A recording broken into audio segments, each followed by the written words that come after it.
The Prime Minister of Pakistan is trying to make friends in the neighborhood. 2 months back, Imran Khan made his maiden visit to Afghanistan, and now as I speak, the Pakistan Prime Minister is in Sri Lanka, his first ever visit to the island nation since assuming power.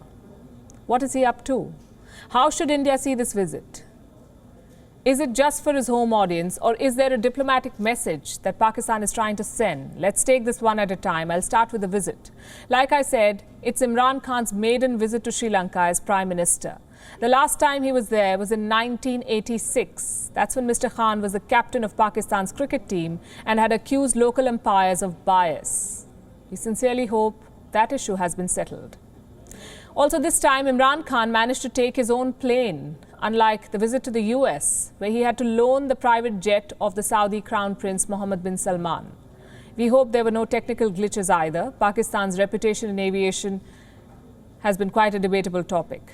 And by the way, the jet Imran Khan flew in travelled across the Indian airspace. In a last-minute move, New Delhi permitted Imran Khan's plane to fly over the Indian airspace near Lakshadweep Islands. This is despite Pakistan denying India the same courtesy in the past. In 2019, in fact, Pakistan had denied opening its airspace for Prime Minister Narendra Modi's flight to the US and Saudi Arabia. This was an aberration from the practice of allowing VVIP aircraft permission to use one's airspace. The question is why? The answer is Kashmir and Pakistan's obsession with it. But India decided to be cordial and opened its airspace for Pakistan. And so at around 4 p.m. local time, the Prime Minister landed at the Bandar Naike International Airport on time, accompanied by Pakistan's Foreign Minister and part-time road inaugurator, Mr. Shah Mahmood Qureshi. To their surprise, a red carpet was laid out to welcome them. The Prime Minister of Sri Lanka, Mahinda Rajapaksa, himself received the Pakistani Prime Minister, and this was followed by a guard of honour. WION's Islamabad Bureau Chief Anas Malik travelled all the way to Colombo to bring you ground reports. Well, I'm standing inside the Prime Minister's house of Sri Lanka, better known as the Temple Tree, where in a while from now the Pakistani Prime Minister Imran Khan will be arriving for his bilateral talks with the Sri Lankan Prime Minister Mahinda Rajapaksa. He has arrived in Sri Lanka on a bilateral visit on the invite of his Sri Lankan counterpart. He was given quite a roaring welcome, a historic welcome rather, where he was initially given a guard of honor, a cultural show, a cultural performance, a 21-gun salute, and then subsequently, he had signed the book.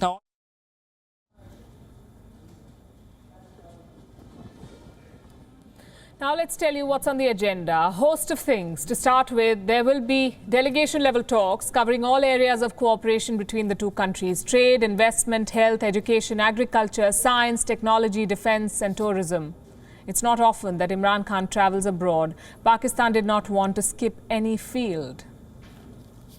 That said, Imran Khan will also participate in a joint conference aimed at promoting trade and investment between the two countries. Remember, both Sri Lanka and Pakistan have taken serious hits during the pandemic. They're both looking to revive their domestic economy. A few investments here and there could lead to a lot.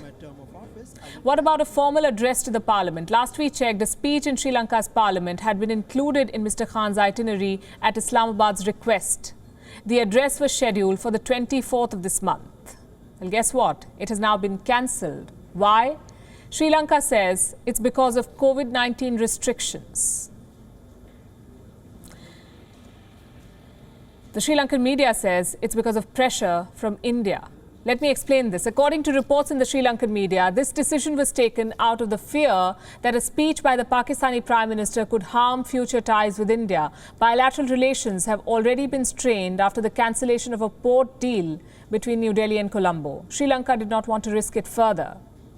The timing of this visit is also interesting. It comes barely a month after Indian External Affairs Minister S. Jaishankar made a 3-day visit to Colombo.